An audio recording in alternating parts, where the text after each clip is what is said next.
Abraham Lincoln. We would like to think all of our presidents of the United States were truly great men, and to be sure, just handling the awesome responsibility of the presidency takes a special kind of individual.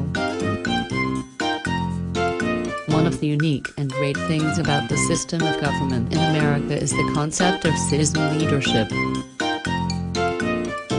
This is the idea of an ordinary citizen rising up and becoming president for a while and then returning to private life. But of the handful of men who have held that office, a few have stood out for their great achievements in leadership in a time that changed the country forever. And one of these truly great presidents was Abraham Lincoln.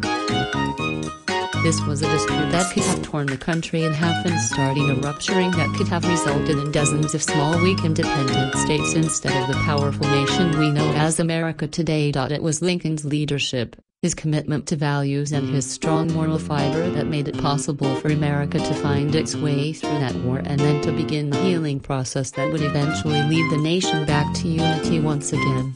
Lincoln's term of service from 1860 until his death was one of considerable challenge. If he only had the problem of dealing with the attempt by the South to secede from the Union and his ability to keep those states as part of the American national territory, he would be lauded as a great American indeed. One of the little-known leadership styles that Lincoln used to his advantage in the organization of his presidency was his appointment of talented national figures from opposing political parties to be part of his cabinet. Lincoln felt that he needed to have close advisors from the opposing viewpoint to keep from having his presidency become insulated from the American people and one-sided.